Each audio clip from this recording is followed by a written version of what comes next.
Thank you so مچ. آپ کا بہت بہت شکریہ مجھے یہاں پہ دعوت دینے کے لیے. سو when I was told that we are going to talk about the bigger picture, so bigger picture سے مجھے سمجھ میں آیا کہ شاید when you step back اور آپ چیزوں کو دیکھتے ہیں تو آپ کو مکمل کہانی کی سمجھ آتی ہے. ہم اپنی زندگیوں میں جس طرح سے کہانیوں کو دیکھتے ہیں میں اس پہ تھوڑی سی بات کروں گا اور اسی سے میں آج کی اپنی بات کا اختتام بھی کروں گا. آپ لوگوں نے بہت ساری کہانیاں سن رکھی ہوں گی، بچپن سے ہم کہانیاں سنتے چلے آئے ہیں. ہماری کورس بکس میں ہمارے گرینڈ پیرنٹس ہمیں مختلف کہانیاں سناتے ہیں اور سبق آموز کہانیاں ہوتی ہیں جن کے آخر میں ایک اخلاقی سبق بھی ہوتا ہے، مورل لیسن جس کو بولتے ہیں. ان میں سے ایک کہانی آپ نے سن رکھی ہوگی جس میں ایک بزرگ آدمی اپنے بستر مرگ پہ پڑا اور اس کے 4 بیٹے ہیں اور بیٹے جو ہیں وہ اتفاق سے نہیں رہتے. سن رکھیے. اس کا مورل لیسن کچھ اس طرح کا ہے کہ اتفاق فاؤنڈری میں برکت ہے. اس کا اب یہ کہانی اس کی میں تھوڑی سی اس کا تھوڑا سا کھولوں گا، اس کو تھوڑا سا اوپن کروں گا کہ ہم اس کی کمپلیٹ پکچر دیکھ سکیں، ہم مکمل کہانی پہ غور کر سکیں. اب یہ بزرگ آدمی تھا، اس کو لگا کہ اس کے 4 بیٹے جو ہیں یہ آپس میں اتفاق سے نہیں رہتے، سلیقہ نہیں ہے ان میں. تو اس کے دل میں ایک آئیڈیا، وہ باہر نکلا اور اس نے اپنے بیٹوں سے کہا کہ جاؤ جنگل سے کچھ لکڑیاں اکٹھی کر کے لاؤ. تیری وہ ویسے بات نہیں سنتے تو آج کیوں سنیں گے؟ تو ایک نے کہا بھائی میں باہر جا رہا ہوں، دوسرے نے کہا میں سو رہا ہوں، تیسرا ٹی وی دیکھ رہا تھا. چھوٹے کو تھوڑا سا ترس آیا، وہ آیا باپ کے پاس، اس نے باپ کے کندھے پہ ہاتھ رکھا اور اس نے کہا ابا تجھے بیماری میں بھی سکون نہیں. تو خیر وہ باپ نے کہا کہ اب چلو یہ سبق تو انہیں سکھانا ہی ہے تو مجھے خود کچھ کرنا پڑے گا. تو وہ خود باہر نکلا، بیچارہ ہانپتا کامتا جنگل میں گیا اور لکڑیاں شکڑیاں اس نے جتنی اکٹھی کی، جتنا زور تھا اس نے وہ ساری لکڑیاں اکٹھی کی اور گھر واپس آیا اور گھر پہنچ کے بیٹوں سے کہا کہ آؤ میرے سامنے کھڑے ہو جائے. تو بچوں نے پھر کہا کہ بھائی ہم نکل رہے ہیں، ہمیں کوئی ضرورت نہیں. باپ بڑا مایوس ہوا. شام کو جب بچے اکٹھے ہوئے ٹی وی روم میں تو واپس اس نے کہا یہ اچھا موقع ہے، سب اکٹھے بیٹھے ہیں، یہاں پہ میں بات کر لوں گا. تو وہ اپنی ساری لکڑیاں اٹھا کے چلتا ہوا آیا اور چھوٹے کو تھوڑا ترس آیا. اس نے کہا ابا ٹی وی کے سامنے سے ذرا ہٹ جائیں. تو اس نے کسی طریقے سے کنونس کر ہی لیا بچوں کو کہ چلو ٹھیک ہے اب تم میری ایک دفعہ یہ بات سن لو، آخری دفعہ ہی تم لوگوں کو تنگ کر رہا ہوں. نے کہا چلیں جی سنائیں. اس نے وہ گٹھڑی باندھی زوردار طریقے سے اور کہا اب تم لوگوں میں سے ہر شخص ان لکڑیوں کو توڑنے کی کوشش کرے. پہلے اس نے بڑے بیٹے کو دی، بڑے بیٹے نے پکڑا اور وہ بہت اس نے زور لگایا اور ٹھا کر کے ساری لکڑیاں توڑ. ایکچولی یہ ہوا تھا. اور چھوٹے نے اس ٹائم پہ باپ کے سامنے پرچہ رکھا اور پین دیا اور اس کو کہا کہ ابا ڈرامے نہ کر، سائن کر، کیونکہ جانے کا ٹائم. اب پرابلم یہ ہے کہ ہمیں ان کہانیوں کا جب ہم پیچھے مڑ کے دیکھتے ہیں نا، باپ کے بچے اتفاق سے کیوں نہیں رہتے؟ آپ کو لگتا ہوگا یہ بچے بڑے بدتمیز ہیں. یہی پکچر پیش کی گئی تھی ہمیں بھی کہ یہ بچے بہت بدتمیز ہیں اور ایک دفعہ لکڑیاں توڑ کے ان کو کہا کہ ہاں اب میں ٹھیک سے رہنا شروع کر دوں گا، پتہ نہیں کیونکہ میرے سے لکڑیاں ٹھیک ٹوٹ گئی ہیں. جب آپ بگ پکچر میں جائیں گے، جب آپ مکمل کہانی کو دیکھیں گے تو آپ کو یہ سمجھ آئے گی کہ اس باپ نے اپنی جوانی میں، اپنی عمر میں، اپنے باپ کی چھوڑی ہوئی جائیداد میں سے اپنی بہنوں کو حصہ نہیں دیا ہوگا. اور گھر میں یہی ڈسکشن چلتی رہتی ہوگی، ہماری زمینیں تھی، اسے تو نہر بند کرتی، اس نے یہ کر دیا، اس نے وہ کر دیا. ساری زندگی بیٹوں نے یہی ڈسکشن سنی ہے. تو آخر میں ان کی موٹیویشن اور ان کی زندگی کا مقصد یہی رہ گیا کہ بس یہی ہوتا ہے شاید. تو تب اس کو وہ بیٹے ملے جنہوں نے اتفاق سے نہ رہنے کی ٹھان رکھی تھی، لکڑیاں توڑنے سے کچھ نہیں ہوگا. ایک اور کہانی آپ نے سن رکھی ہوگی ہیر رانجھا کی. ہیر رانجھا کی سن رکھی ہے؟ قیدوں کا کردار جانتے ہوں گے آپ. اب ہیر رانجھا کی کہانی کچھ ایسی ہے کہ 2 لوگ ایک دوسرے سے کچھ محبت کرتے تھے اور ہیر کا چچا قیدو، اس نے دیکھا کہ یہ تو بہت قریب آ رہے ہیں ایک دوسرے کے. اس کو بڑا غم لگا اور اس نے شکایت کر دی. ہیر کے باپ کو جا کے اس نے شکایت لگا دی. اور یوں وہ کہانی بڑھتے بڑھتے اس سازش کے نتیجے میں وہاں تک پہنچی کہ جب ہیر کی شادی رانجھے سے نہ ہو سکی بلکہ کھیڑیوں کے سیدے سے ہو گئی. اور پھر ظاہر ہے غمگین اور ہارٹ بریک اور بڑی مصیبت ہوئی. میرا سوال یہ ہے کہ یہ کہانی اتنی لمبی گئی کیوں؟ ہم قیدوں پہ غور کیوں نہیں کرتے کہ قیدو کون ہے اور وہ کیا سوچ رہا تھا؟ قیدو گیا ہیر کے باپ کے پاس اور اس کو کہا کہ بھائی آپ کی بیٹی ایک ایسے لڑکے کے ساتھ اٹھ بیٹھ رہی ہے جو ایک تو چھوٹے گھرانے کا ہے، بانسری بجاتا ہے اور ڈاکٹر بھی نہیں، تو یہ کوئی جوڑ ہی نہیں۔ اب اگر باپ وہاں پہ کہہ دیتا کہ کہہ دو تو اپنے کام سے کام رکھ، وہ میری بیٹی ہے، میں جیسے سنبھالوں اس کو، ہمارا آپس کا معاملہ ہے، نہیں، اس نے بیٹی سے پوچھنے کے بجائے قیدوں کی بات پہ اعتبار کر کے ایسا کوئی کھیل رچا کہ وہ بیٹی روتی رہ گئی لیکن اس کی سنی نہ گئی۔ ایسے باپ ہوتے ہیں جن کو خدا نخواستہ اگر پتہ لگ جائے نا کہ گھر میں بیٹی جو ہے وہ کسی رشتہ دار کے ہاتھوں مولیسٹ ہو رہی ہے، تو وہ مولیسٹر کو پکڑنے کے بجائے بیٹی مار دیں گے کہ سارا قصور تمہارا ہے، پیدا ہی کیوں ہوئی تھی تم، پری میڈیکل میں نمبر بھی کم آئے تمہارے، تمہارا جینے کا مقصد ہی نہیں ہے۔ ہم اس پہ دھیان نہیں دیتے کہ جب آپ جیسے ہی آپ کرداروں کو مزید کھولتے ہیں اپنی ان کہانیوں کے، تو آپ کو سمجھ آتی ہے کہ ہر کسی کا ایک اپنا اپنا موٹیویشن ہوتی ہے، اور ان موٹیویشنز میں ہر کوئی مکمل طور پہ برا یا مکمل طور پہ اچھا نہیں ہوتا۔ قیدو کیوں یہ کر رہا تھا؟ کیونکہ قیدو اپنے بھائی کو جانتا، وہ اپنے بھائی کے ساتھ لویل تھا، اسے پتا تھا کہ میرا بھائی ایسی سوچ رکھتا ہے کہ میری بیٹی کی شادی کسی کھیڑے سے ہو جائے، کسی آرٹسٹ یا سٹینڈ اپ کمیڈین سے نہ ہو جائے۔ تو اس نے اس سوچ کے نتیجے میں سوچا کہ ہیر اپنے باپ کو دکھ پہنچائے گی تو میں اس کے باپ کو پہلے ہی بتا دیتا ہوں کہ بھیا آپ کو دکھ نہ ہو۔ وہ اس جذبے میں چل رہا ہے۔ ہمیں کیا پتا قیدو کتنا اچھا باپ تھا خود، ہمیں کیا پتا قیدو کتنا اچھا بھائی تھا خود، ہمیں قیدو کی کہانی کیا پتا، ہمیں تو کسی نے نہیں بتایا، ہمیں تو بلیک اینڈ وائٹ کر کے بتا دیا گیا۔ سنڈریلا کی کہانی آپ میں سے یقیناً بہت سارے لوگوں نے سن رکھی ہوگی۔ اب سنڈریلا کی بھی کہانی ہم ایک نظریے سے دیکھتے ہیں۔ اب سوچئے ایک 17-18 سال کی لڑکی ہے اور اس کی 2 بہنیں ہیں جو کہ عمر میں بڑی ہیں اس سے، تو ماں کو کس کی شادی کی فکر ہوگی؟ اور مطلب رشتہ آنٹی سے بات کرنا بھی آسان نہیں ہے کیونکہ وہ دونوں بہنیں ڈاکٹر نہیں ہیں۔ سو اس نے کیا کیا، اپنی دونوں بڑی بیٹیوں کو تیار ویار کیا اور چھوٹی کو کہا کہ بھائی ابھی تم بچی ہو، تم گھر پہ رکو، گھر کا خیال رکھو۔ اور وہ ان دونوں کو لے گئی کہ وہاں پہ چلو شہزادہ نہ صحیح کوئی اور امیر زادہ ٹکر جائے گا، کچھ ہو جائے گا، حالات ویسے تھے، ڈیسپریٹنس تھی۔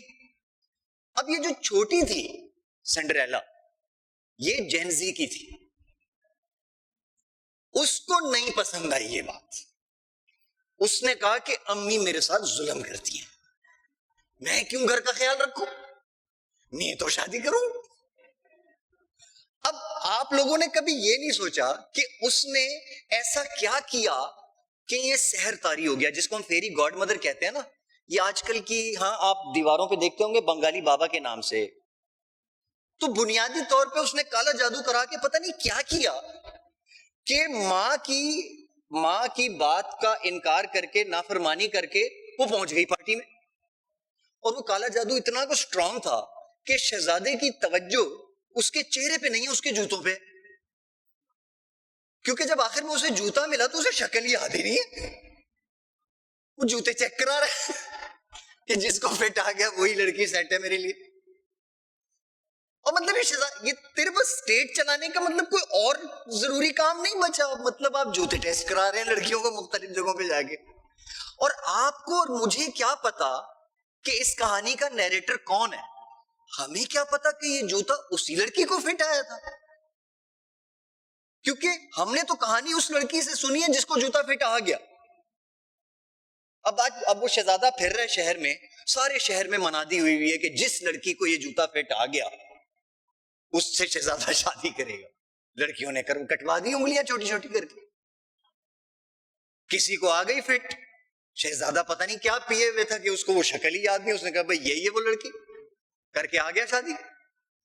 اب چونکہ وہ پہنچی ہے اور جھوٹ موٹ پہنچی ہے اس محل میں، تو اس جھوٹ کے نتیجے میں جب اس سے پوچھا گیا کہ تم واپس جانا چاہو گی، اس نے کہا نو نو نو نو نو، میرے سے نا امی بڑا ظلم کرتی۔ کیا ظلم کرتی ہے؟ گھر کے کام کراتی، اب آج کے دور میں آپ کسی امی سے پوچھیں کہ بیٹی گلا کر رہی ہے کہ یہ مجھ سے گھر کے کام کراتی ہیں، بھائی بیٹوں سے بھی کراؤ بیٹیوں سے بھی کراؤ، گھر کے کام کرنے میں کیا حرج ہے؟ لیکن نہیں. تو جب آپ یہ اگین آپ کہانی کھولتے ہیں تو آپ کو سمجھ، آپ سوال پوچھنا شروع کرتے ہیں کہ یہ جو کردار برے اور اچھے ان کہانیوں میں سنائے جا رہے ہیں، یہ کتنے ہی کوئی برے یا اچھے ہیں، اس میں مکس ہے. کچھوا اور خرگوش، آج تک ہمیں یہ سمجھ آتی رہی slow and steady wins the race, تو خرگوش مت بنو کچھوا بنو. آج سمجھ میں آئی ہے کہ life has been made into a race. مجھے کچھوے کی زندگی نہیں جینی، میں ہر وقت ایک ریس میں ہوں. I want to live the rabbit's life. جس کو بھاگتے بھاگتے پتہ نہیں کیوں درخت کے نیچے نیند آ گئی. You want to take a break.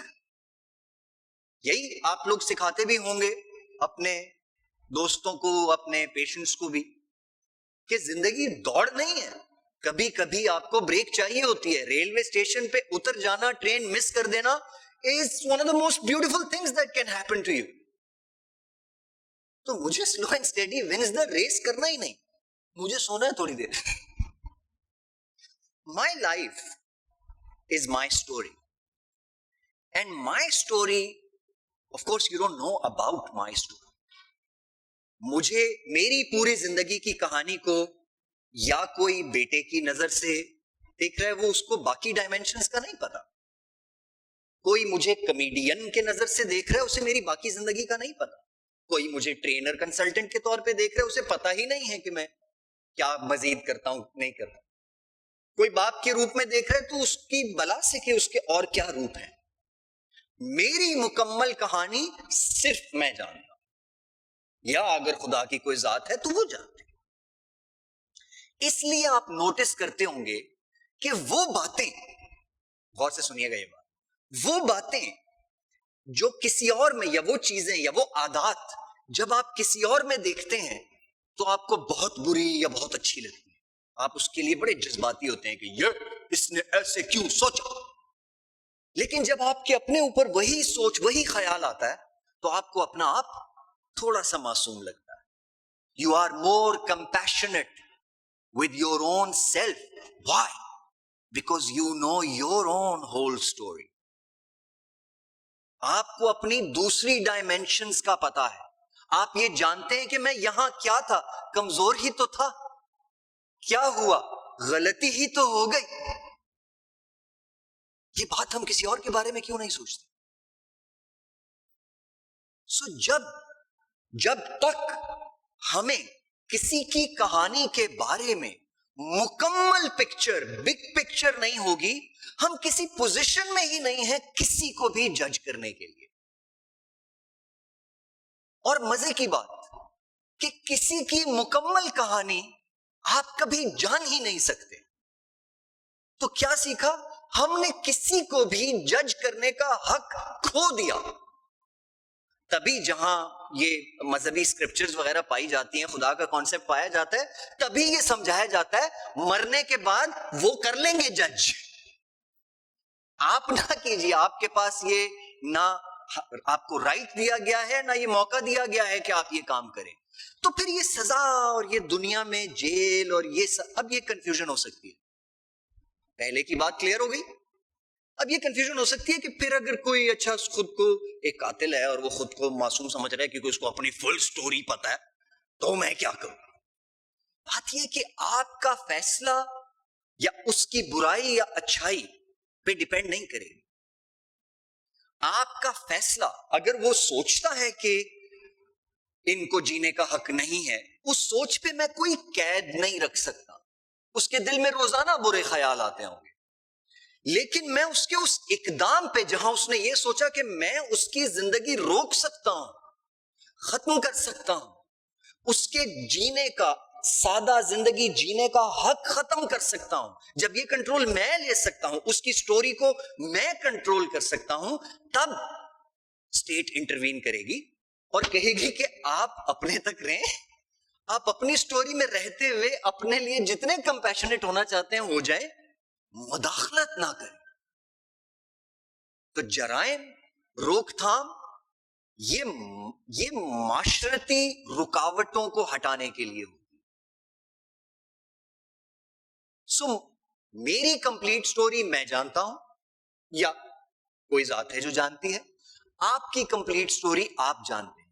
ہماری زندگی آسان کرنے کے لیے ہم یوں کر لیتے ہیں کہ جب بھی ہم کسی کو دیکھتے ہیں, جب بھی ہم کسی سے ملتے ہیں, کیوں نہ ان کی سرفیس پہ جو انفارمیشن ہمیں معلوم ہے اس کے بیونڈ جا کے معلوم نہیں کر سکتے تو کم از کم یہ تو سوچ لیں کہ چلو اس کی بھی کوئی تکلیف ہوگی. یا کسی کو ہیرو ورشپ کرنے کے بجائے, کسی کو اتنا بڑا بنا لینے کے بجائے کہ جی آج یہی ہوتا ہے ہمارے سیاسی طور پہ, مذہبی طور پہ, ہم لوگوں کو اتنا بڑا بنا دیتے ہیں کہ سامنے ان کی برائیاں یا ان کی کوتاہیاں یا ان کی بدتمیزیاں ہمارے سامنے پھر رہی ہوتی ہیں, لیکن ہم ان کو قبول کرنے کے انکاری ہوتے ہیں. کیوں؟ کیونکہ ہم مکمل سٹوری سے انکار کرتے ہیں.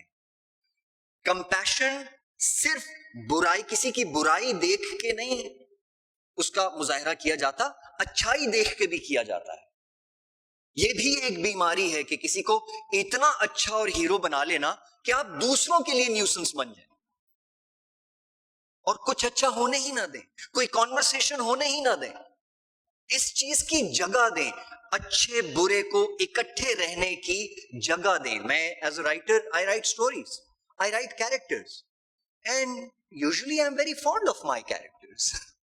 کیونکہ جب میں وہ کہانیاں لکھ رہا ہوں یا میں اس کردار کو لکھ رہا ہوں تو اس کردار کو لکھتے ہوئے جب وہ کسی نئے کردار سے واسطہ پڑتا ہے تو اس شخص کا اس نئے کردار کے ساتھ واسطہ, رابطہ, کانٹیکسٹ بہت مختلف ہوگا. وہ کچھ اور سوچتا ہوگا, اس میں کچھ اور چاہتا ہوگا. ایک لڑکے کی کسی ایک لڑکی سے ملاقات اور کسی دوسری لڑکی سے ملاقات ایک بالکل ہی الگ الگ چیزیں. آپ اس کی اس انٹریکشن سے یہ انٹریکشن جج نہیں کر سکتے. اگر وہ یہاں ہراس نہیں کر رہا, یہاں کر رہا ہے, تو یہاں کی کہانی کی بیسس پہ آپ یہاں کو جج نہیں کر سکتے.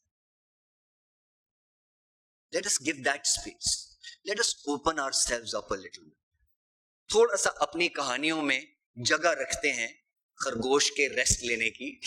اتنا لائف ریس بھی نہیں ہے اور اتنے لوگ بلیک اینڈ وائٹ بھی نہیں ہیں. ہم ڈارک گرے اور لائٹ گرے کی رینج میں کہیں نہ کہیں فال کرتے ہیں, اور یہ بہت خوبصورت بات ہے.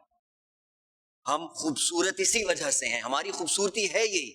اگر آپ سب کو ایک ہی رنگ میں ڈال کے آدھوں کو ادھر کر دیا جائے, آدھوں کو ادھر کر دیا جائے, یوں بلیک اینڈ وائٹ کر دیا جائے, آہستہ آہستہ یہ زندگی میں جمود ہو جائے گا, یہ زندگی نیچے جانے لگی. ہم ایک دوسرے سے دور ہوتے جائیں گے, کٹتے جائیں گے, ہم ایک دوسرے سے نفرت کرتے جائیں گے. بہت جانے گئی ہیں ان نفرتوں میں کہ میں ایسا ہوں, آپ ویسے ہیں, آپ اور ہم ایک ساتھ نہیں رہ سکتے. اس نے بہت جانے لی. تو ذرا مل لیتے ہیں, تھوڑا سا ایک دوسرے کو برداشت کر لیتے ہیں, تھوڑا سا ایک دوسرے سے محبت کر لیتے ہیں. I think that's where I would like to close.